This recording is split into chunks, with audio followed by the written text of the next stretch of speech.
A cute-looking girl was trying to run away from other people. It was bad. She was almost caught. She should have run faster. But because of her clumsiness, she accidentally tripped on the bark of a tree and fell straight to the floor. The outcome of further events was obvious.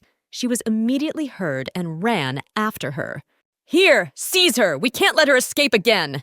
shouted the ringleader. It seemed that this time the girl really could not escape.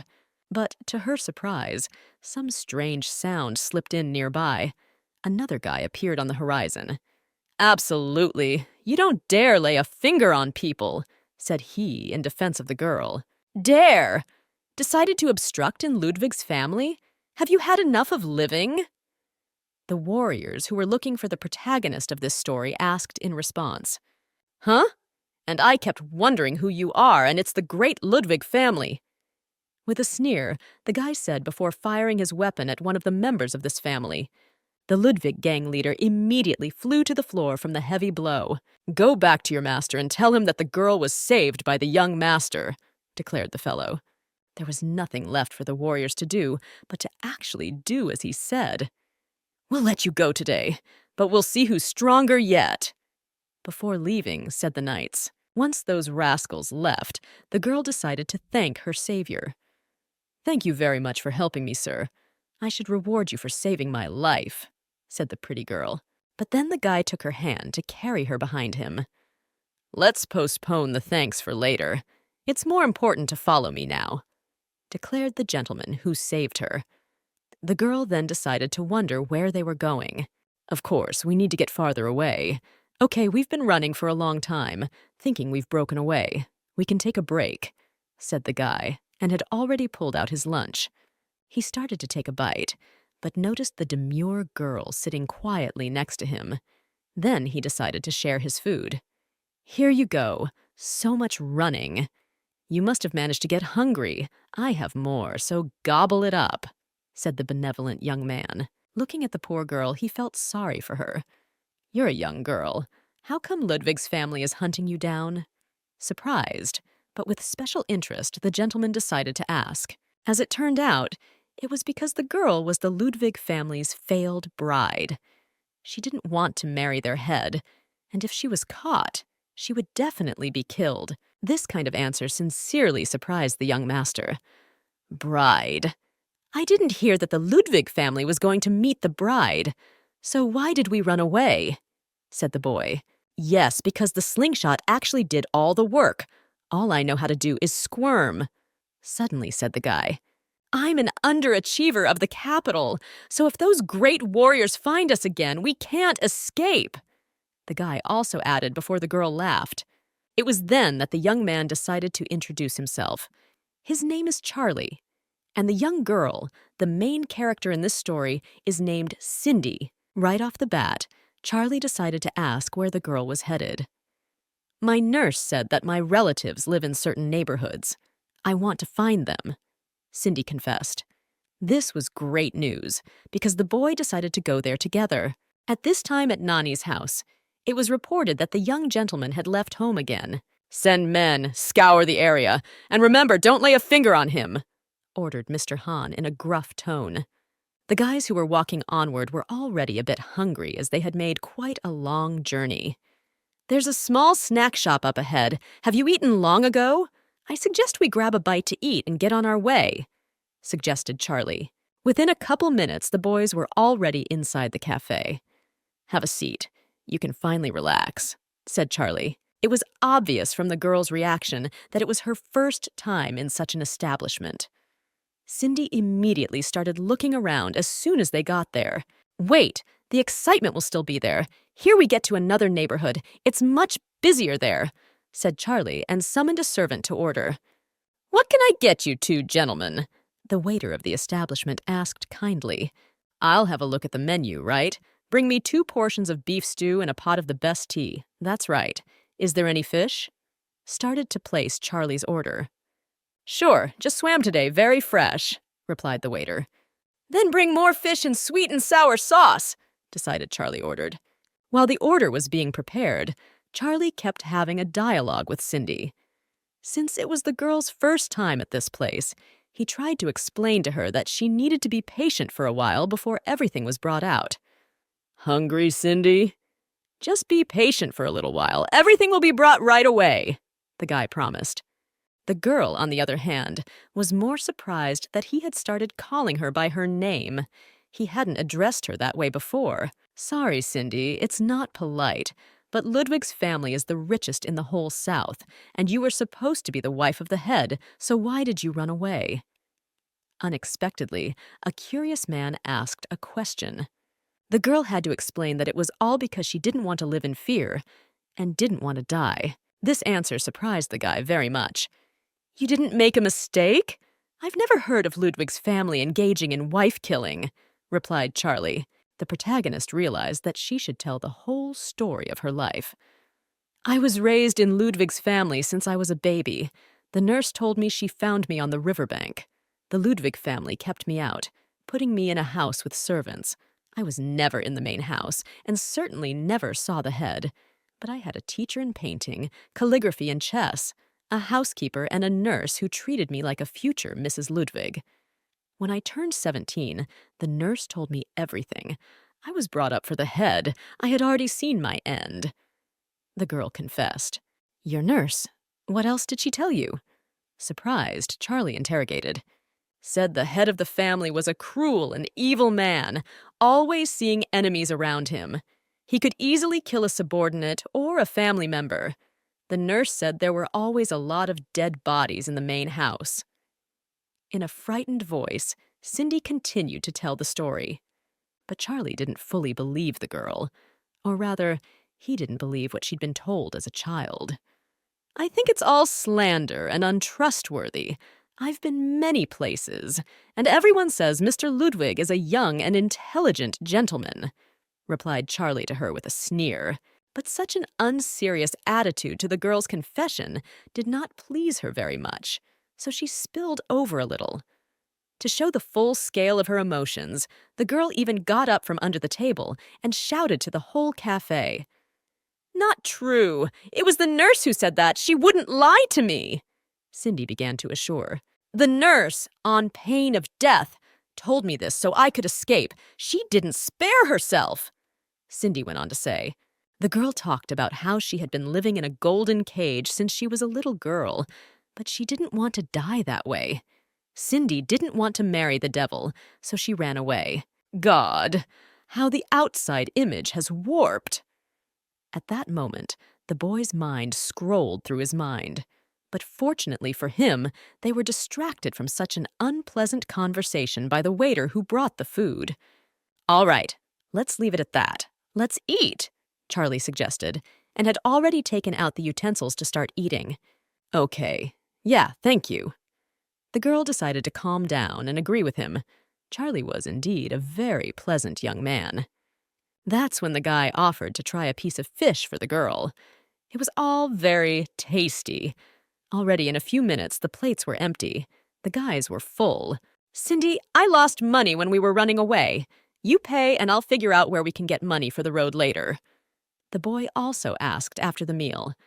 But of course, the girl had no money, so the guys had to run away as well. "Hold them down! Don't let them get away! To eat at my place and not pay? Stop right there!" All along the street, the cafe staff were catching them. Still, since there were many people on the street in the neighborhood, the boys were able to escape. "Just being in plain sight. Where did they go? Search everything.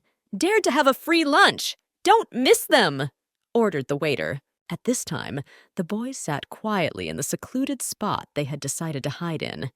It was only after a few minutes that the stomping of the detectives finally subsided. The boys were able to climb out of there. "Why did they chase us so suddenly?" Surprised, asked the main me heroine. "Probably because we ate and didn't pay," replied Charlie to her. It was clear from the girl's reaction that she was completely dumb and didn't understand why the money was needed.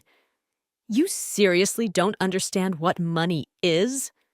Charlie continued to laugh, but Cindy's reaction was not at all what the guy thought. The girl didn't apologize. "I'm sorry. I was raised this way. I don't understand the world around me at all. I guess that must be a real hindrance, huh?" thought aloud to Cindy. Of course, Charlie tried to comfort her, not letting the girl think that she was different in a bad way. No, don't get yourself worked up. Well, since that's the case, I'll teach you everything you need to know while we're traveling. Decided to offer an alternative option to Charlie. For starters, what the servant asked us for is money. It is a means of payment. We have eaten and must pay for the food provided to us. The lad began his lesson on this very subject. A similar thing happens at the inn, and the same when we pay for a carriage, he continued to explain. Charlie was able to get the point across to her that they had no money, which was why it was so difficult here. Well, then the girl decided to ask him why the guy didn't take the money home. I spent it when I ran away from home. All because of the people directed by my brother. I lost all my money. Thought Charlie at that moment. Then the girl declared that they might starve to death on the road because of this reason, but it was too soon to be upset. Don't be in a hurry! Don't be in a hurry! There's a big city ahead. Let's go there and see. Trying to calm her down, the guy. So that's how it happened. The guys went to the cooler town. Cindy immediately noticed how many people were here. Of course it is. This is the biggest town here, after all. A lot of foreigners have moved here for trade in the last few years. Let's go. Let's look around, suggested the guy. After 3 hours, the guys were getting hungry. There was no more strength, so they sat down to rest for a while. Merchants are only offered 3 coins a month for work. There's no telling when we'll be able to save up for a trip. This is too much.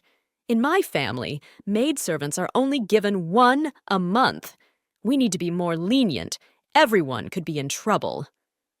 The boy thought aloud. Charlie realized that this wouldn't work. He had to find a way to get more money. But at that moment, while the guy was actively thinking about where to get a job, other people approached the girl. Cindy, while listening to her friend, made a bunny out of grass leaves out of boredom. The guests were interested in this bunny, so they decided to buy it from the girl. Therefore, the girl easily received coins. Is this the money?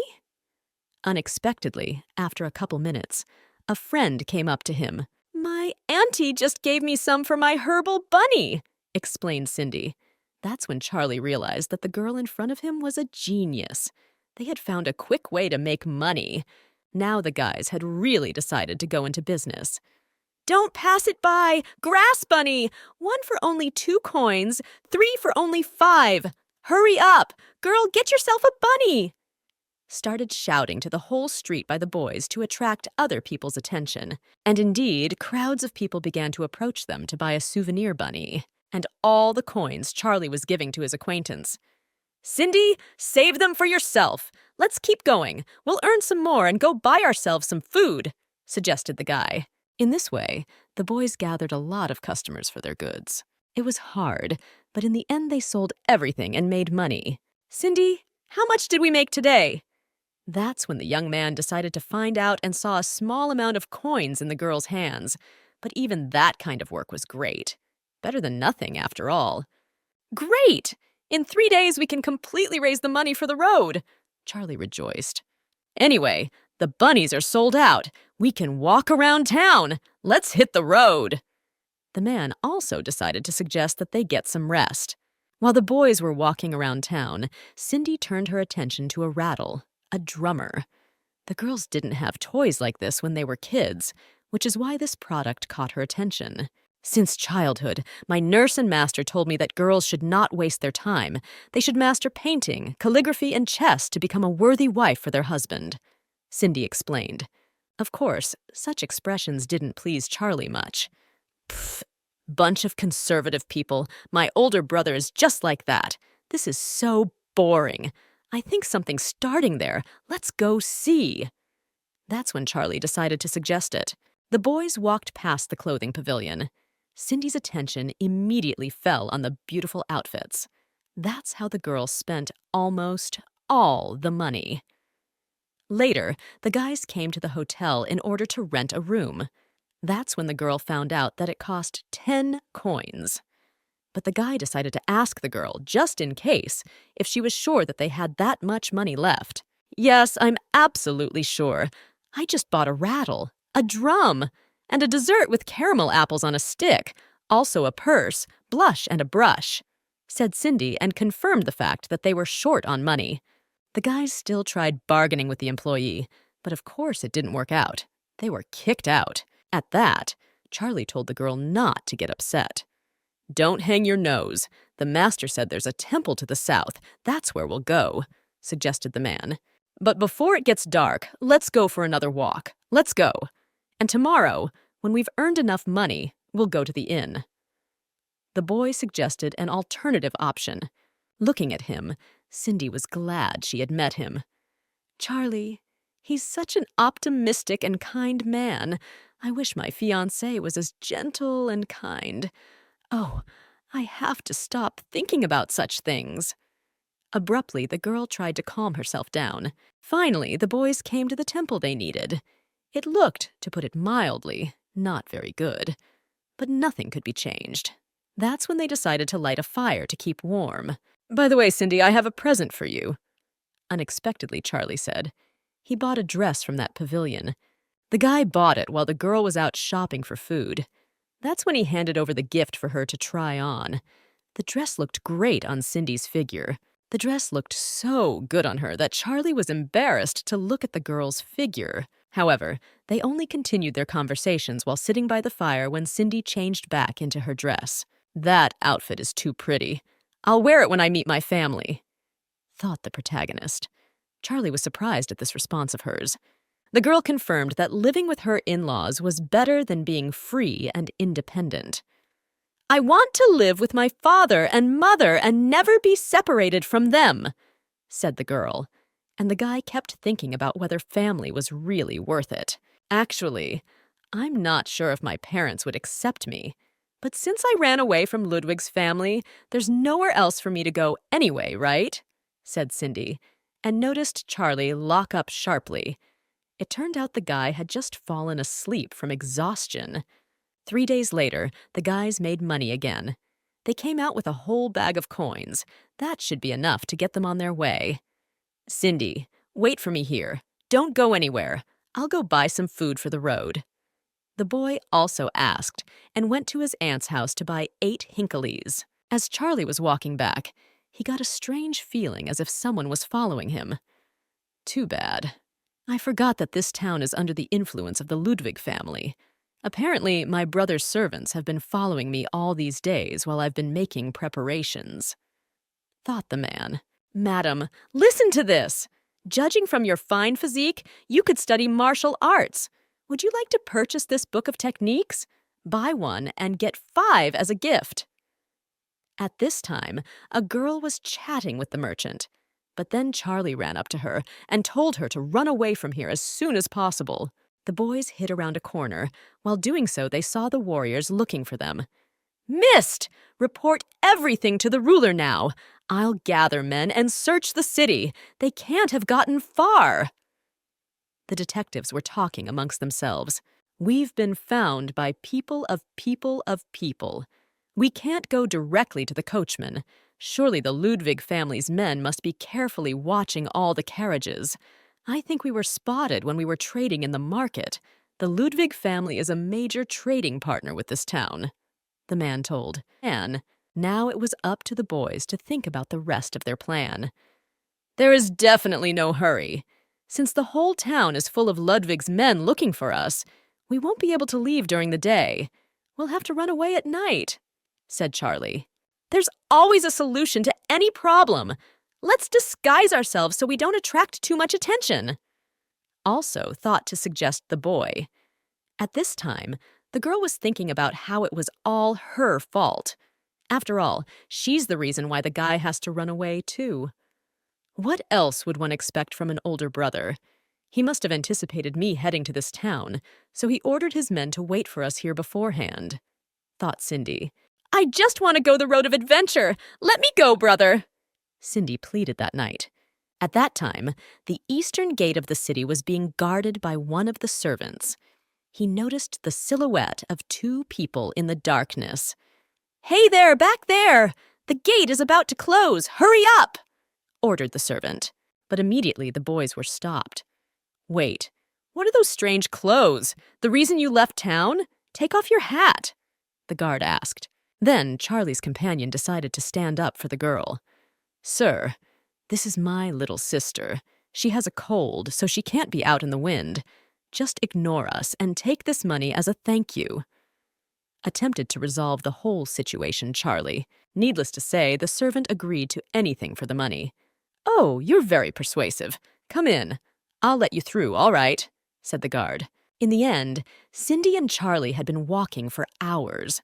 Finally, the boys were able to take a break, but they were only temporarily saved.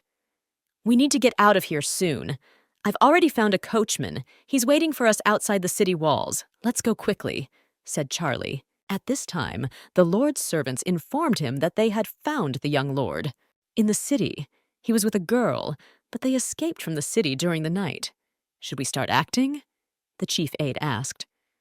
Tell my warriors to prepare in pursuit, then ordered the lord.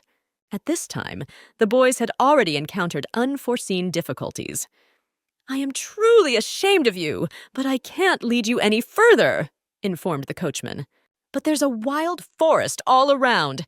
How shall we go the rest of the way on foot and sleeping in the open air? Charlie was angry. There's a little town further on. You can get a room there for the night. Then you can just find a coachman who can take you farther. I'm so sorry, but my wife requires me home late at night or she'll chase me out of the house, explained the coachman. All right, I'm too lazy to fight with you. If that's the case, drive away. In a calm tone, Charlie answered him. Still, of course, the man was angry at this employee. How can you even abandon your passengers in the middle of the road? It's just outrageous. Cindy, let's go quickly before it gets completely dark. The guy decided to suggest, but then he turned his attention to the girl. Cindy stood still, unable to take her eyes off the starry sky. It was then that the girl decided to call her acquaintance over to her. Charlie, come here, there are so many glowing bugs, the girl said excitedly. And she really liked such a sight, so they stood like that together for a few more minutes, looking at all the night beauty of the sky and animal life. 2 hours later, the boys kept walking. Why do I feel like we've been tricked? We've walked so much already, and I don't see a single house, let alone a town, noted Charlie. Still, one wouldn't want to sleep in the woods. We're a long way from town, and there are no people living here, so there must be snakes, insects, and wild animals. It's just not safe to sleep out in the open, Charlie explained. Lucky for them, the boys had already spotted a house. They decided to go there to check it out. When the guys got closer, they saw a girl sitting next to them. Sorry to bother you. We're making our way out of town, but it's already so dark. Would it be possible for us to spend the night at your place? Not for free, of course, asked Charlie. And of course, the landlady agreed. On the whole, the landlady greeted the boys kindly. She offered to give them tea as soon as they entered the house. The girl also told them that her spouse had caught a rabbit today, so she would cook it now. You don't have to. We have food with us. Charlie beat her to it. It's so rare for people to wander in here, so our meeting is fate. No other way. Please don't be shy. I'll make dinner while you have some tea and take a breather, said the lady of the house. Of course, the boys were greatly relieved that they had found this house with such a friendly landlady.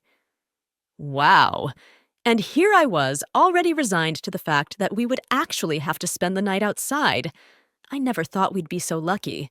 We're just lucky the landlady is a kind woman, Cindy thought. Meanwhile, the hunt for the boys continued. When the coachman arrived at his master's house, he reported to him that he had done as his boss had requested, left those two in the woods to the south. Well done. Here is your reward. The Lord praised him and handed him a pouch of coins. Well, if that's the case, I'm off. Hooray! If you ever need a faithful performer again, call me. I'll take any job. The boy continued to cheer. Even after he said goodbye to the Lord, the guy couldn't continue to hide his joys. Hey, who knew that such a good job would come my way? I'll have enough of this for 6 months drinking, rejoiced the coachman. But his joy was early. Now the gentleman got behind him so that the fellow could serve him once more. The lord had already begun to draw his sword. "The lord has ordered that any extra witness must die. Can you handle it?" pointed the lad. He now boldly pulled out his sharp ball blade to finish off this young man. At this time, Cindy and Charlie stepped out onto the front porch of the house. They noticed a change in the weather. How strange. Not long ago it was clear, and suddenly it's raining so hard. They were surprised, but the landlady explained that the weather changes often in these mountains. The girl also said that dinner was ready, so the guests could sit down at the table. When the girl set the table, Cindy suggested her sister to sit next to them, but the lady of the house refused, as she and her husband had already had dinner, especially since they rarely had guests, so the boys could feel free to eat by themselves. "Then I'll get started. Enjoy our meal," wished the guy before starting the meal. But no sooner had Charlie put a bite of the dish in his mouth than he sensed something wrong. When the boy sniffed the dish, he smelled the odor of poison. "Cindy, run!" the friend immediately pointed out. The girl didn't even have time to realize what had happened at all. This dish is poisoned with a deadly poison. Even a drop of this poison is enough to make a person die instantly. It has a rather unpleasant odor, so poisoners usually mask it with seasonings. But if you mix the smell of the poison with the smell of the seasoning, you get a different, unusual smell. And that's exactly what food smells like. "In a rush," Charlie explained to her. "These people are definitely suspicious. Let's run away before they notice," Charlie suggested, and grabbed the girl's hand so they could run away together. But it seemed to be too late. The landlady had noticed their intentions. "The young gentleman is unusually erudite." Immediately the girl said aloud, "Well, since we've been exposed, we'll have to play rough. And you're rather pretty. Why don't I sell you?" said the mistress, and drew her sword to straighten out the girl. "We are the people who will take your lives," said the mistress worriedly. The woman aimed at the poor and defenseless girl, but Charlie was able to block her with his back. As a result, it was the guy's shoulder that took the first stab wound. "Cindy, I'll try to stop them. You run," asked Charlie. "I'm not leaving. I don't want to leave you here and run away alone. How can I do that?" Cindy stated clearly. "Stupid, don't worry," said Charlie, and with his strength forced the blade from under his shoulder. "Ever since I saved you, it's become necessary to use all my power to keep you out of trouble," Charlie stated in a moment. At this time, the girl's spouse declared that neither of the boys would be leaving here alive today. Of course, it was a strong statement, for the man had no idea of Charlie's strength. That said, this man's strength was truly immense. His ball skills were definitely higher than Charlie's. Charlie realized that he could only defeat this man by using tactics. At this time, the woman decided to straighten up the girl. "Don't be afraid, my dagger is fast. You won't feel any pain," she declared and began sharpening her knife. Things were shaping up to be as bad as possible. Charlie tried to protect the girl. He even grabbed the ball blade with his bare hands so it wouldn't hurt Cindy. "It's really death under the peonies. You will act even as a ghost. You're about to die, but you still want to be a hero and save the pretty girl. That's fine," the woman declared, looking at the boy's courage. That's when she asked her husband to look after the girl, while she herself would deal with the stupid guy for now. Unfortunately, there was another dagger in the girl's left sleeve. Charlie was completely unarmed. She plunged her weapon right into Charlie's shoulder. Damn. If it doesn't work soon, I'm definitely not going to last much longer, Charlie thought to himself. Cindy, on the other hand, was trying to be as supportive as she could, telling her friend not to overexert himself. It was funny to watch the experienced fighters from the outside. "God, you're so close! Don't be afraid, sis. I'm about to send you both straight to hell," the woman declared. Just then, Cindy was grabbed by the man's rigid hands. "Abomination! You don't even understand what death is." "There's no point in putting something into heads that will eventually have to be cut off." The warriors continued to taunt. Then the guy told the man that the weapon that the landlady and the master of the house were fiddling with was poisoned. It was poisoned with your own poison, boys. Ironic, isn't it? You yourself should know how powerful that poison is. One unnecessary movement and it will spread all over your body. If you don't get it out quickly, you're finished. Charlie replied with a smirk. It was a great horse move to save himself. Of course the man was angry with Charlie, but the girl tried to stop his anger.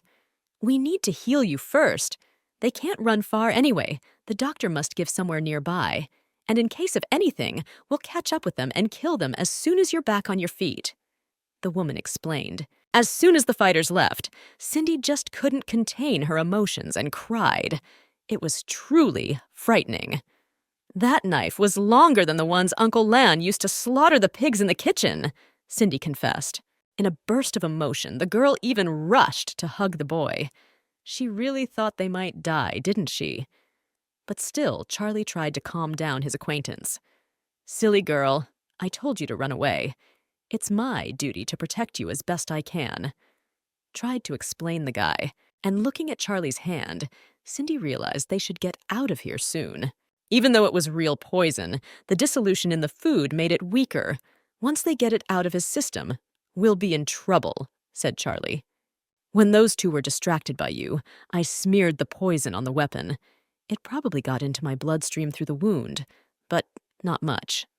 I'm not likely to sleep from it, but now I have to hope for you alone. The boy also added, after which Charlie cuddled up nicely into Cindy's arms. The guy was really exhausted. A deep whistling sound came through. When Charlie opened his eyes, he found himself in a cave. The guy immediately looked around to find Cindy. He was really scared that the girl had already been captured. Well, then she walked up to the guy herself. Don't move! The wounds haven't healed yet. Let me see, asked Cindy. That's when Charlie decided to ask her how they got here in the first place. As it turned out, Charlie had fainted yesterday. The girl had to drag him for a long time, but eventually she found this cave. The guy didn't come to, and there were only trees in the neighborhood. And there was no hope of a doctor. And because of the poison, his hand started to turn black. I was afraid you wouldn't survive the poisoning. So as soon as I laid you down, I ran to get some healing herbs that are supposed to help with poisoning by poisons. But I didn't know if they would help. The protagonist admitted. Charlie himself was surprised that the girl could understand herbs. I studied them in classes, but I spent my entire childhood in the annex of Ludwig Castle. And one day, after class, a boy climbed over the wall to me. He literally collapsed in front of me. The girl began to recount. He said he was terribly bored, so he played with me and also told me a lot of interesting things about the world outside the palace. Before he left, he gave me a book that had some medicinal herbs in it. The girl continued to narrate. Later, when I got bored, I would read it, and after a while I memorized almost all the contents of the book, except that I could never give it back to the boy. He never came back. So yesterday I used what knowledge I had, even though I was afraid it wouldn't work.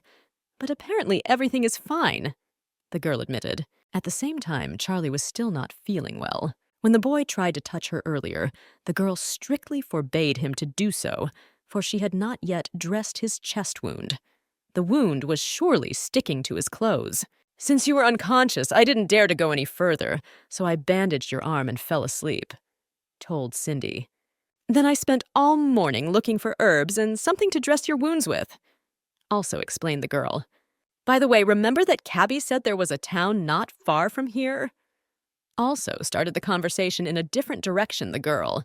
She started talking about it since Cindy had gone in the opposite direction today and found it. Now the guys were able to head that way together.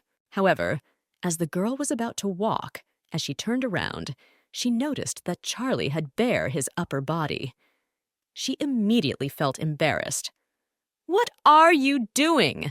How can you be so comfortable being naked in front of a girl? Cindy began to yell. At the same time, the girl still needed to bandage the guy's wound. Therefore, it was necessary to be a little patient and ignore Charlie's bare chest. With deft movements of her hand, she tried to bandage the guy's body. Since the girl was awkward, and she was practically not watching what she was doing, she didn't succeed at the first attempt. That being said, Cindy herself realized that there was nothing wrong with it. It was just helping her friend, after all. Whatever. So what if I look? The babysitters won't recognize it anyway, and I'm obligated to help. The girl thought and pulled herself together. It's going to hurt, but you just bear with me, please. I'm starting, asked Cindy. It really did embarrass even Charlie a lot, but he pretended as if it didn't hurt much. Now lie down and rest. Your clothes are all messed up and tattered, so I'll mend and wash them. After she was done, Cindy said. After the dressing, Charlie continued to think about his acquaintance. He noticed that his heart was still racing. Is this really what Big Brother told me about? Is this what falling in love is like? Seriously, wondered the boy. Pfft. Still, I wasn't wrong. You grew up in austerity from an early age. Surely you certainly lived up to the expectations of those around you. Unexpectedly for the girl, Charlie started the dialogue. That's not true. My nanny always said that I was an obnoxious child and always broke the rules. Cindy began to deny. I read, if you have a heart for something, you should do what you want to do, regardless of the opinions of others. The girl explained her point of view. And I used to read a book on medicinal plants all the time, remember? She mentioned at the same time. What? You really liked it that much? Surprised, Charlie interjected. Yes, I've reread it very many times and learned a lot thanks to it. Burro can be used to treat wounds. It can also be used to treat thrombosis and the like. Each plant has its own properties and methods of use. It's so interesting. The protagonist continued excitedly. Then the guy told her that there were actually even more rare medicinal plants. For example, the oleander blooms beautifully, but it spreads a deadly poison around itself. If a person or animal accidentally tastes or touches it, their life will be endangered. Encouraging the dialogue was Charlie. The forests around here are cold and dry, so there are special mushrooms that grow there. If not cooked properly, they can cause hallucinations. Also, sharing what he knew was Charlie. What? When I was a little girl, the babysitter brought me a plate of cooked wild mushrooms one day, and when I ate them, I dreamed of a dancing angel, Cindy admitted. But the girl also said that at the time she thought she was dreaming. Most likely, the girl was just poisoned at the time. For a second, she was even scared that it could have been deadly and dangerous. But the guy told her not to worry about it, because poisoning quickly passes. Therefore, there was nothing to be afraid of. If you feel like listening in the future, I'll tell you more. Also said Charlie with a smile on his face. Well, so beautiful, their dialogue was interrupted by an incomprehensible noise behind the trees. It sounded like someone was coming straight towards them. Sure enough, it was the same warriors, a man and a woman, who had been looking for them for so long. Freaks! There's no way I can believe they grew wings overnight and flew away! Search thoroughly! Dig up the ground, but find them, and you may not come back without them! The man continued to get angry. Don't be in such a hurry, brother. Given the speed they're traveling, the city they couldn't have passed through. And if they're in the city, we'll find them wherever they're hiding. The lady stated confidently to encourage her man. At this time, Charlie and Cindy quietly hid behind a rock. The search was really hard. This forest was too big. We need to find them before the master finds out about this. We need to get more people involved in their search, just in case, pondered the man. It was obvious that he was the most nervous. The woman, on the other hand, behaved more calmly and did not panic. She also tried to calm her acquaintance. Brother, don't be so nervous. The campfire is barely cold, and there's hardly anyone else in this forest who could spend the night in this cave, right? Said the woman, and that's when Cindy was finally convinced that they were about to be finished. It was obvious that the woman was sure that the boys had spent the night here. And judging by the fact that the campfire is still warm, they left a while ago. Scour the neighborhood and we'll find them, she thought. All right, everyone, listen up. Search the circle thoroughly. Better kill everyone you meet, but don't miss them. And hurry! Ordered the woman. Well, that's when she realized that they needed to inspect this cave completely as well. This seriously frightened the boys, for they were hiding nearby. However, the man told his sister that she could rest now, for he could handle it himself. However, the boys met someone completely different from the one they were going to see. They ran into an acquaintance of theirs, a guy named Felix. I was wondering what all the fuss was about, and it's you. Why aren't you still chasing them, resting here in the shade? The boy asked, surprised, which infuriated the man. You! Don't talk nonsense, Felix. We've already found their tracks and sent men on them. Give us 3 hours and we'll find them. The man began to beg. Oh? Yesterday you already missed 2 weak men. Today there's no way you can find them. What will the master think when he finds out? Felix began to incite him. Stop making things up. Yesterday was an emergency. Already the woman had intervened in the conversation.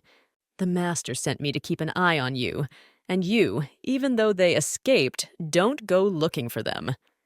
With a smirk, Felix replied, I'm sad that I'll have to report this. The guy also added sarcastically. With that, he pissed off the warriors even more. Forget it. I spotted them when they came down the mountain and entered the village. You better hurry up, or else I'll get it from the master as well. Felix then stated in a calm tone. Thank you, brother. You are so kind. We will hurry after them. I had to say to the woman before they left. Once all those baddies were gone, Charlie and Cindy were finally able to exhale a full breath. If they hadn't left, I would have suffocated. And the circle is probably being combed through by their men. If we don't change clothes, we'll be easily spotted. Got the man. Well then, Cindy interrupted him. The girl stated that the guy's voice sounded quite familiar to her. She admitted that she had seen Felix last night. We met last night when I dragged you over to the cave, went looking for medicinal herbs, the girl explained. That's when he and I ran into each other. He showed me the path to the descent of the mountain. The guy told her that there were peasants living at the foot of the mountain, and you could buy bandages from them. He also gave the girl money for bandages and medicine. But from what I've heard, shouldn't he be on the side of these guys? Surprised, the boy interrogated. In fact, I can't claim that it was definitely him. He was sitting in a tree in the shade at the time, so I didn't get a good look at him at all. It's just that the voice sounded a lot like it does today. Maybe I really did get it mixed up, pondered the protagonist. Either way, we need to leave soon. Once they scour the forest, most likely head for the city. And then we definitely won't escape, announced Charlie. And then the boys started packing. A couple hours later, they were in the town at the foot of the mountain. Unfortunately, the warriors were also already there. Cindy, don't be afraid. Just follow me. You have nothing to worry about. You're safe with me. Charlie was about to say, but as soon as he turned around, the girl had already found another hidden corner to follow the detectives. Just this corner had a great view of these bad guys and could hear what they were talking about. We've searched everywhere. They're nowhere to be found. You, and you. Keep looking over there. The staff members chattered. And don't forget that one. Keep moving and search over there. Continued to chastise the chief among them. Still, the guys were able to escape from there as they were helped by the mistress. Phew, almost died of fright. Finally got away. Great. You're safe now. Rejoiced the girl, and then the guys thanked her. You don't need to thank me. It was my husband who spotted you and asked me to help you, replied the lady. Then she pointed out that already at dawn the portraits of the boys were hung all over the town. My husband happened to leave the house early and noticed you running into the alley. He told me to bring you here and shelter you for a while, narrated the benevolent girl. Oh, boys, there's no need for these ceremonies. Follow me. When my husband returns, we can talk things over. The woman also asked and took them home. Finally, the boys were free from hiding in the nooks and crannies. But still, Cindy didn't understand why they would hunt them. Are they really the Ludwig family? They're after us because of my escape, aren't they?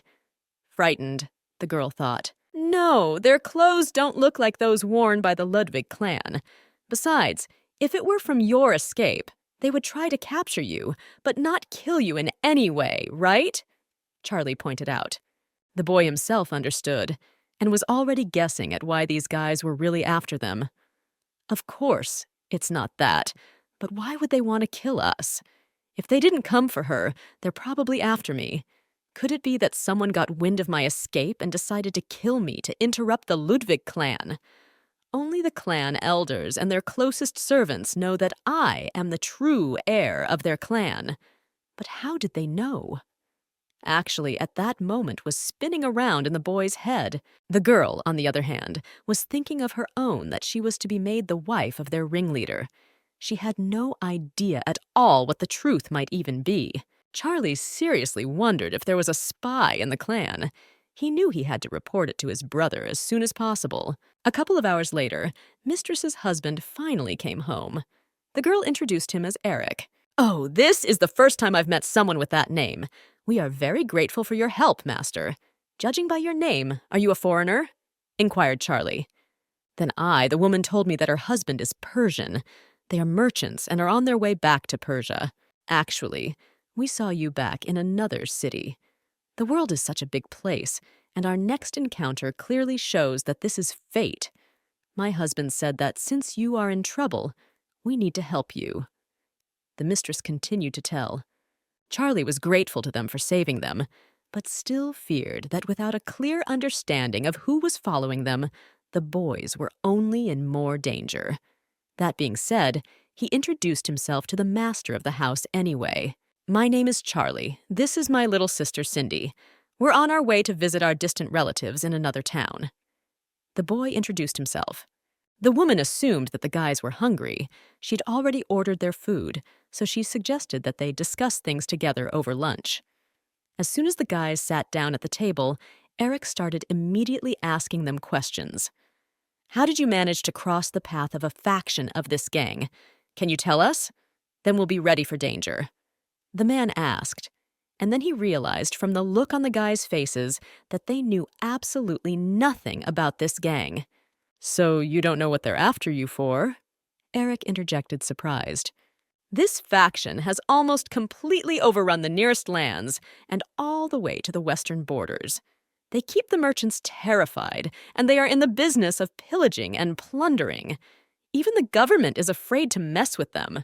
I can't imagine how important their patrons must be then," said the lady.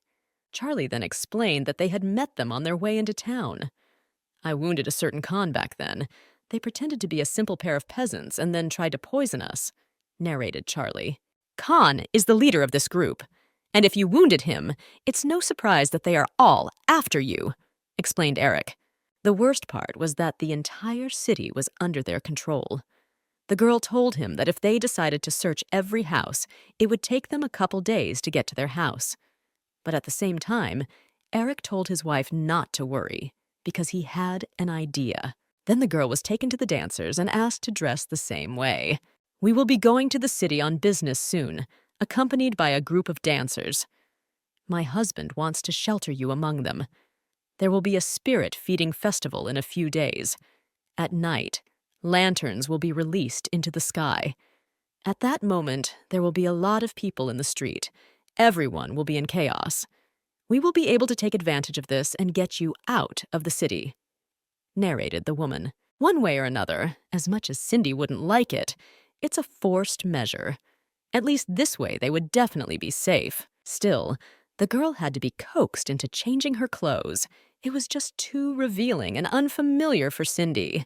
When the girl came out in a new outfit, she looked just amazing. But still morally, Cindy was not ready yet. At that time, Charlie also changed his clothes. The clothes fit him perfectly, but the guy was also a little embarrassed as it was the first time he had worn something like this and felt strange. Our culture itself is pretty simple. We're not shy about showing off. Compared to the local clothing, ours is quite open.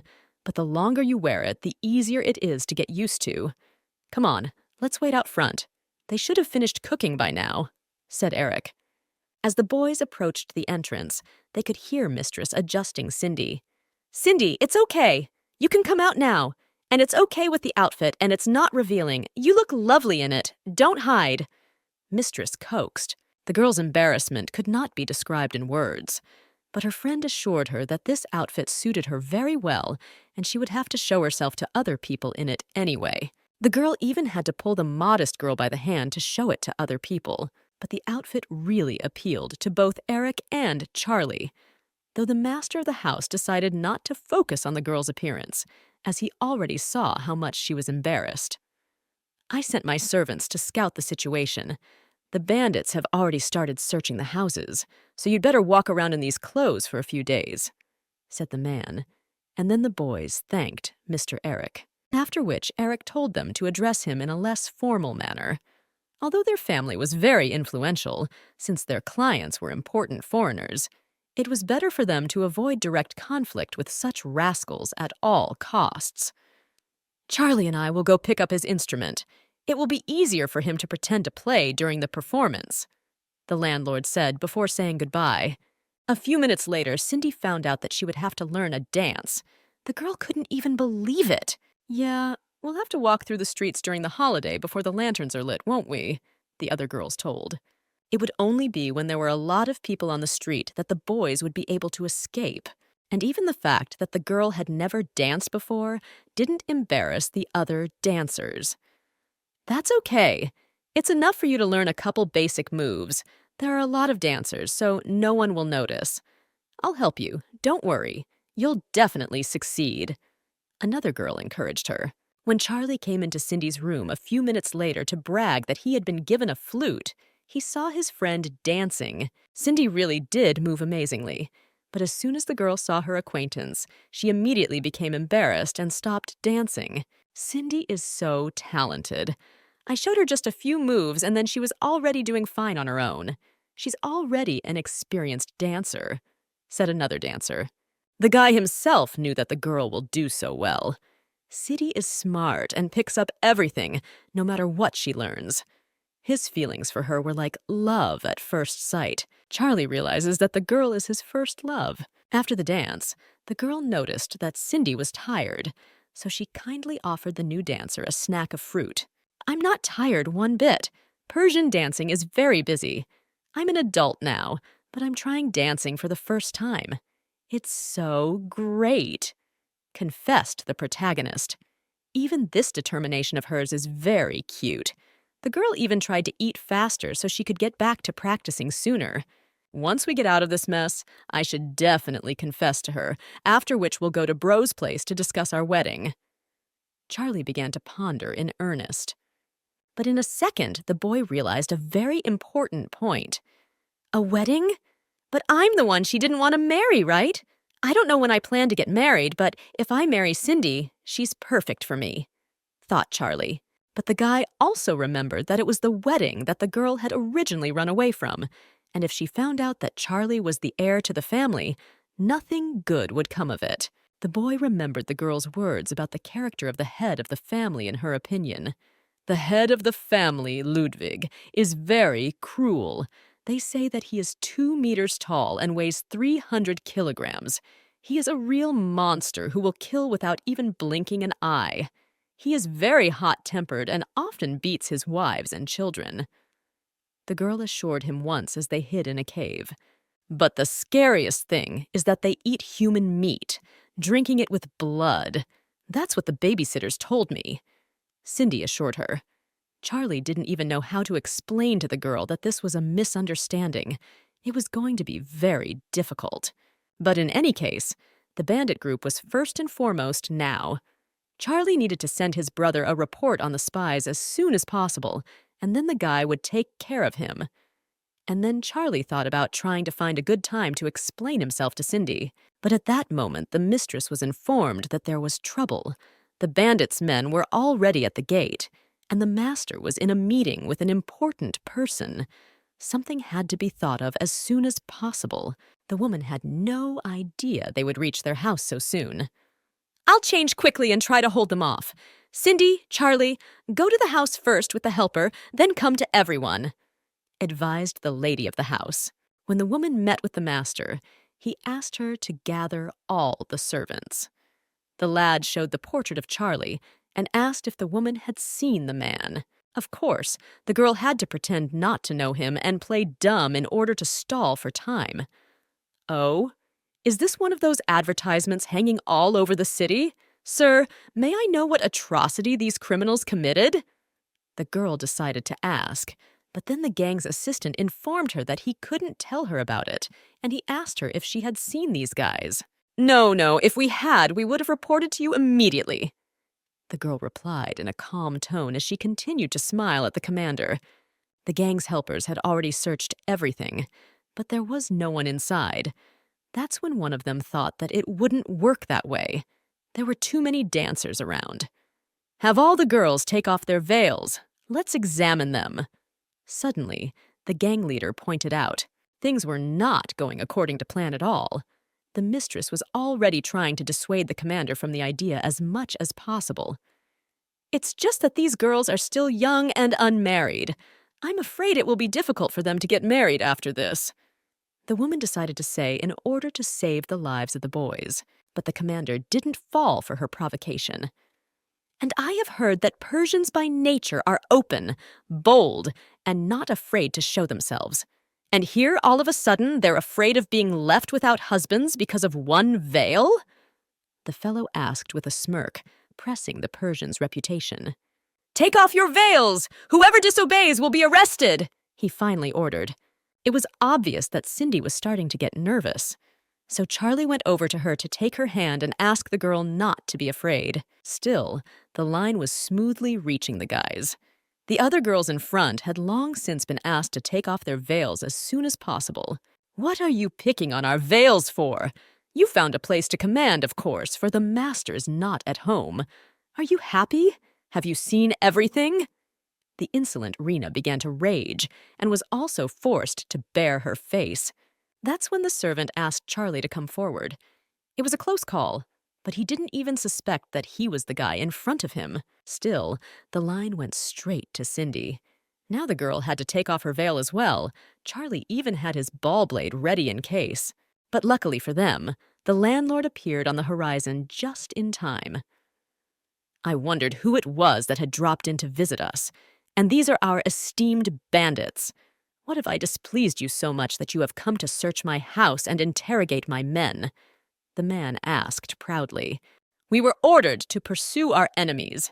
If by our action we have offended you, please have mercy, Mr. Eric," asked the bandit commander. "What an honor to accept your apology. However, they are unnecessary.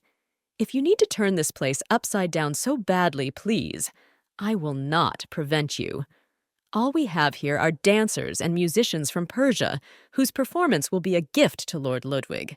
If you also wish it to reach his ears, you too will be responsible for the consequences."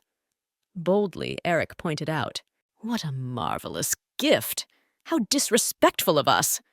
The gang's assistant then replied, "There's been a misunderstanding. We're sorry for disturbing you, don't mind us.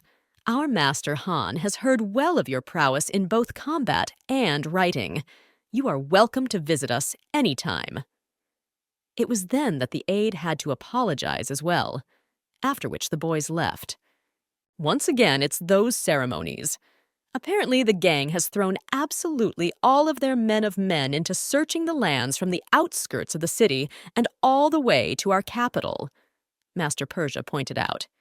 "Apparently, they are very serious about finding you. You must not linger in this city any longer.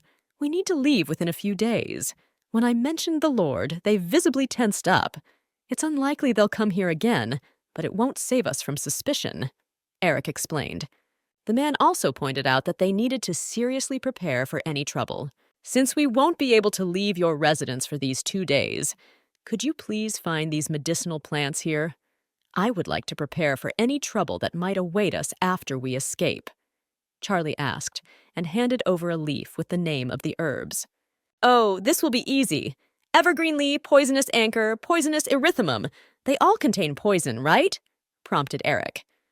"True, but don't worry. I don't intend to harm anyone. It's just that I've had a fascination with poisons and medicines since my early childhood.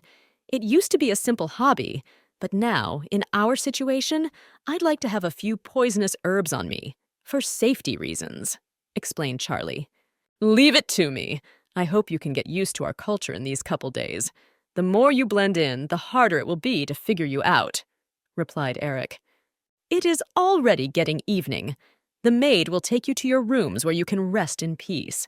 I had to flee the government because of what happened, so in order not to arouse too much suspicion, I have to go back. If you need anything, just tell the maid. We will do our best to help." Eric also added, "Thank you. Then we'll go discuss our plan of action going forward," decided the boys.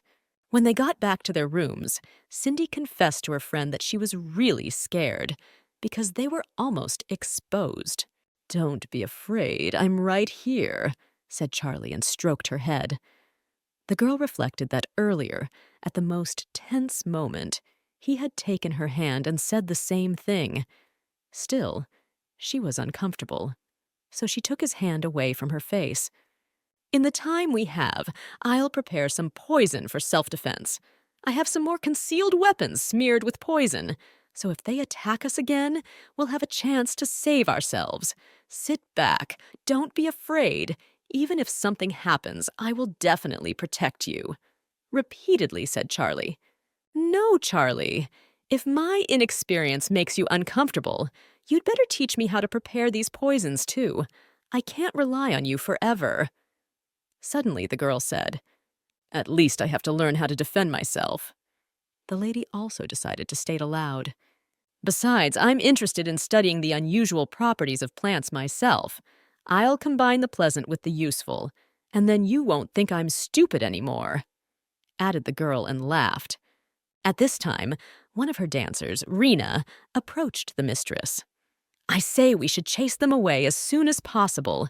What if we get exposed? We'll be in big trouble. Madam, you're taking on too much." The girl expressed her point of view. "Rena, stop it! Didn't I take on too much when I plucked you out of the hands of those slave traders?" the woman specifically mentioned. "Mistress, how does that even compare?" the girl asked cheekily. "What's the difference? If we hadn't bought you, we could have spent that money on 2 extra eye shacks," also rudely answered her mistress. At this, their dialogue ended as the woman wanted to go to bed. In the meantime, Charlie was teaching Cindy how to handle the plants. The guy explained that actually these medicinal plants can be both poison and medicine. For example, Lee is a very sharp and poisonous berry. It's enough to smear on an arrowhead, and the enemy will be dead in the blink of an eye. But if you boil it a little, the poison evaporates from it, and then it can help with colds and also become a good painkiller. It's very good for stroke and rheumatism. Charlie's story was fascinating. "There's more to come. I'll tell you many more interesting things about medicinal herbs," the boy also promised. Well, as soon as he noticed that the girl was about to taste the flavor of the plant, he immediately yelled at her not to do so. There was already a similar situation last night.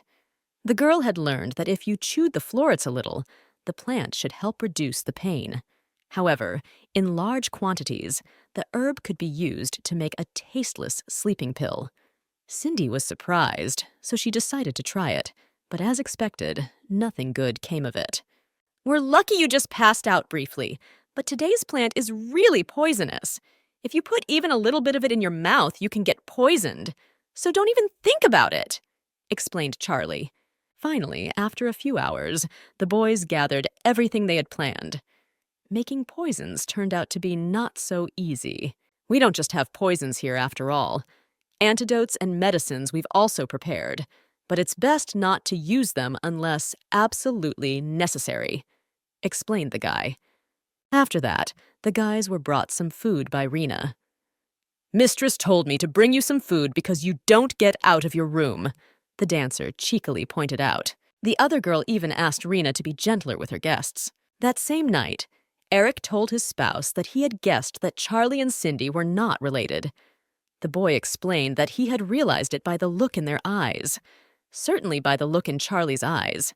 He looks at Cindy the same way Eric looked at his wife the day they first met a few years ago. Loving eyes can always be seen from afar. Thinking back to that day, the girl walked over to ask Eric if he would like some homemade waffles. Our family makes the best waffles in all of Persia. Even famous travelers of the genus only buy waffles from us, the girl declared that day. Returning to reality, the girl didn't understand why Charlie and Cindy would hide their identities then, but Eric explained to her that everyone had their own secrets, so they shouldn't go into it. They should have just pretended like they didn't know anything. After all, their main job was to help the guys get out of this town. The next morning, the guys were about to leave. The girl informed them that the one who had to go in the front row. Yes, the city is very strictly guarded, and something unexpected can happen during the festival. That's why it's best to hide in plain sight.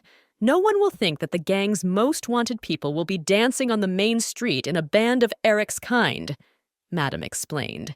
At the same time, the woman was confident that Cindy could handle it, as the girl was a great dancer. There would definitely be no problems with that. Finally, all the dancers prepared to go out for their long-awaited evening dance. As soon as the doors opened, there was a multitude of shining lights all around. There were also an incredible number of people. Now the Persians came out to dance. Mistress, buy a flower lantern. If you let it go down the river, you can wish for a husband. A stall clerk once suggested it. Cindy thought it was a really great idea, so she decided to get herself a lantern. She let it wiggle and asked herself what her ideal husband was like. If it were only possible, the girl would like to stay with Charlie forever, even though the guy himself didn't know it. Still, it was time to go back. But as soon as the girl looked around, she noticed that the whole crowd had disappeared. That's when she heard the voice of the bandits demanding a thorough search of the place. She was able to be saved by Rena, who in Persian told the girl to go on with her. She took Cindy's hand and led the way. This girl had actually saved Cindy at that moment, something the protagonist herself was incredibly grateful for. Hurry up and get in the wagon. Let's try to reach the next town by tomorrow, Eric's consort thought. As soon as the boys sat inside, Cindy fell asleep. The girl was so tired that she even rested her head on Charlie's shoulder. When the guys arrived in the other town, they were finally able to change their clothes. The clothes fit perfectly. Charlie was grateful for such generosity from Eric. Well, enough of these courtesies. Even though we've passed the edge of town, it's too early to say we've finally escaped from the gang. So just in case, you'd better get changed, informed Eric. Just then, they were joined by the wonderful ladies who had also changed their clothes. The new look on Cindy looked really lovely. The girl was incredibly well suited to the style of dress. That's when Eric decided to ask what the guys planned to do after they passed the border of the city. We were originally going to go to another city. However, before we do that, we're going to have to walk back a little bit to Pine Mountain and check something out, shared Charlie. Well, then Eric explained to him that this was a bad idea. As far as I know, this mountain is part of the Ludwig family territories, explained the man. When his wife found out that this was indeed the case, she also informed the boys that they should be extremely careful. After all, that area has a very close relationship with Han's faction. But Eric asked his wife not to talk nonsense, since it is all just a local rumor, although the woman herself was certain that it was absolutely true. How can it be a mere gossip? When those freaks robbed the merchant caravan, they clearly shouted that if those people want revenge, they can go straight to Ludwig, said the woman, and Charlie, who was sitting next to her, didn't even realize how it all tied together. Well, Eric told the guys that they should be careful anyway. There was no letting their guard down. In a couple hours, their paths were going to be parted. Charlie and Cindy had to go on their own further on their journey. As soon as they said goodbye, Cindy decided to express her admiration for the wonderful people they had met. She had been scared enough during those days, but she was having fun too. Cindy didn't even want to leave. It was at least some bright color in the last few weeks of her life. Nothing in the world lasts forever. If fate decides to bring us together again, it will. Sadly, Charlie answered her. In a moment, the girl suddenly asked a very revealing question. Charlie, will we break up like this one day too? Forget it. I don't know why I asked, said Cindy. and immediately put the conversation in an awkward stalemate. The guys pretended it was nothing and continued their journey onward. At this time, the gentleman was informed by his assistants that they had found the young gentleman's pendant in one of the pawnshops in town. "Your humble servant has already questioned the pawnshop owner. They said that the young lord took money for such a thing. Most likely he used it to buy new clothes," explained the servant. "Once the young master noticed he was being followed, we were unable to locate him again. Your humble servant has already sent out men to search for him," he also added. The gentleman then asked to widen the search area. There is a good chance that the man has already gone far away. The lord also asked for more wanted posters to be put up along the way. The main task was to lead Charlie to the boy, even if they had to lead him by force. When the guys went into a cafe to get something to eat, they heard other people talking about the latest news about the gang. "Did you hear that? It's not safe to go on the trade routes lately. Those damn cons are robbing everything left and right out there. Everyone is terrified." They began to deliberate. "These clans are patronized by Ludwig, and this head of theirs, my God! Even the government obeys him. Neither the upper class nor the merchants dare to oppose him, but he only rages in silence. They've committed so many crimes, and karma is a dangerous thing. One day their entire lineage will be rewarded."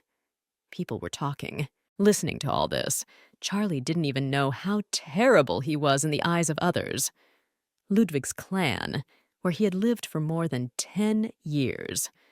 These seemingly kind servants and helpers, what they were really like, was completely unknown to him. After a snack, it was time to depart. The longer they stayed in this city, the easier it would be for the people from the gang to find them. Therefore, one should move on. At this time, the gang was about to go after the wagon they met on the way. Fortunately, Charlie and Cindy managed to hide. "I knew it! They already found us!" realized the boy. "But how did you realize we were being followed? Didn't Mr. Eric check to make sure there was an uprising?" the girl asked, surprised. Han's gang sent out their men everywhere. Theoretically, it was quite strange that they didn't poke their noses into this city for a long time. And that could only be two things. Either they've stopped looking for us, or they've already found us and have gone quiet so as not to scare us off, Charlie explained. "We had to get out of here so that we could get back to safety." The boys decided to stop in the tropics. Somewhere around here, we could cut straight to Pine Mountain. Although it's not an easy path, it's the shortest, and it's safer here than taking the main trail, Charlie said. Then the girl asked him how he knew the way. The boy couldn't tell her that he had learned about it when he was little running away from home, so he came up with his theory. "Ah, when I was younger, I tagged along with a trade caravan once. We often took shortcuts," told Charlie. When they reached the nearest river, the boy suggested that they take a break here. They were already tired, so they decided to have a little snack. "Be patient just a little longer. We've already come a long way. If we keep this up, we'll be out of the forest soon." Charlie spoke to reassure the girl, but she assured him that she was fine and not tired. And yet, as soon as the boys stopped, they heard someone's footsteps. It was immediately clear that someone from the gang was coming straight towards them. As soon as Han's assistant came to the place where Cindy and Charlie had just been sitting, there was no one there. The guys jumped straight into the water to hide from the villains. They had no other choice. In a moment, the deputies had been circling around the lake for a long time, so Cindy was already completely unable to breathe underwater. There wasn't enough air. Without thinking long, Charlie swam closer to her to kiss her. By doing so, the guy gave the girl a breath of air so that they could continue hiding in the water along with their oxygen supply. As soon as the helpers left, Cindy pushed Charlie away from her as well. Immediately afterward, the girl surfaced. "Looks like they're gone. Can't hear anything. Walk carefully, the rocks are slippery. They came from the south, which means they probably won't go in that direction again just yet. We'd better take the path they've already searched," explained Charlie, coming out of the water. The girl agreed with his decision and headed that way as well. That said, Cindy wasn't about to ignore their kiss.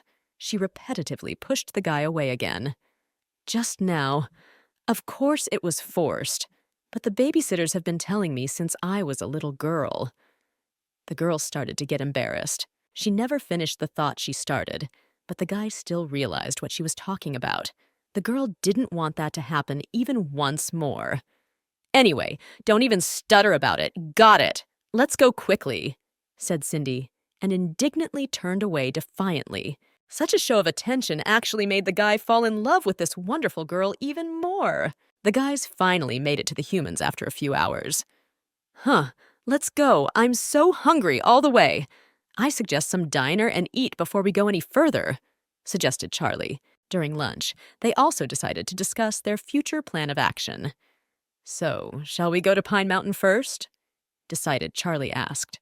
Yes, I have a little business there, but don't worry. When we reach the town at its foot, you can rest there for a few days.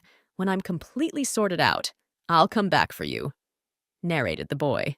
Cindy then noticed that he had a pretty big family. My family has been in the trade for generations. It was a small business that doesn't pay off anymore. Anyway, there's not much to tell there. Better tell me about yourself. Charlie offered unexpectedly. You were adopted by Ludwig's family, but you've never met the head of the family? Also decided to interrogate the lad. Sure enough, the girl confirmed it. As it turned out, she had lived in Maple Yard since she was a child. The nannies had told her that that residence was temporarily inhabited by Mrs. Ludwig. But when she moved into the main courtyard, the Maple Court maids had stayed to look after it. At that moment, Charlie realized that Cindy was now talking about his mom. Still, the boy decided to clarify that point.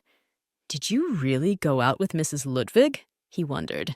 No, but I heard the nannies say that she brought me to the Ludwig house. Unexpectedly, the protagonist added. At this time, while Charlie's brother was minding his own business, a carrier pigeon flew to him. It was only then that the boy learned that Charlie had run away from home again. So it was Mom. Oh, I mean nothing. I was wondering if it was Madame Ludwig who brought you. Charlie almost got caught in the act. Yes, the nursemaid said she was very kind, and though she is the head wife, she is not at all arrogant. With a spark in her eyes, the girl confessed. When she brought me in, she put the nannies in charge of taking care of me, and even told them to take care of me until I grew up, and hired me teachers so I could describe and read. She's really very kind. Cindy went on to tell. Still, one couldn't dwell too long on this topic personally, so they needed to think further ahead. The Khans have too much influence in the city. Even if we're extremely careful, we'll most likely run into them again. At the moment, the best thing to do is to go backwards. Yes, the most dangerous path is the safest. Explained his objective point of view, Charlie. It's unlikely they'll prowl where they've already searched. We're better off taking the same path back, explained the boy. They did decide to follow that particular strategy. Right after that, the guys really went on their way. Along the way, Charlie found something amazing. Cindy, look quickly! I found something! Do you know this plant? It could be mistaken for a honeysuckle, but it's really not. Told Charlie, and then the girl explained to him what the plant in his hands was. To his surprise, the girl knew what it was called. It was written about it in that book. People often mistake it for honeysuckle grass. This plant is actually very poisonous. The girl continued to tell the story. She knew that in the book it was written that it was all poisonous. But the most poison was in the roots, the first time Cindy had ever seen it live. There are two sides to the coin. Evil people only use it as a poison, but they also know how to use it as an anesthetic. Charlie added then. The guy knew that this plant was quite rare, so he offered to save it for emergencies. Of course, Cindy supported the idea, and the guys went on their way. Afterward, the guys hid to watch from afar to see if the bandits were walking around. Only after a few minutes did the bandits finally leave. Yeah, they're gone. I checked it out myself. There's no one from the town left here, but just in case, We better be as inconspicuous as possible and move around at night, Charlie explained. At night, Charlie suggested climbing over the wall, since he estimated that the city would end beyond it. It was an ideal option, so as not to encounter any suspicious faces or Han's fighters along the way. It was hard for the girl to climb over on her own, so Charlie helped push her over. I think Cindy had too big a meal tonight, Charlie thought at that moment, but he also continued to help the girl over the fence. Still, the boys managed to climb over the wall. As soon as Cindy, with the help of her acquaintance, did so, Charlie himself immediately followed. But when they got to the other side, they met the eyes of the guards. No one expected to find these people in that place, and there was nowhere to run. Of course, the man immediately began to resent the matter. How impertinent! How dare you break into the minister's residence in the middle of the night? Answer me. What are you up to? The guard became angry. After all, no one had expected that they would accidentally break into the residence of the minister himself.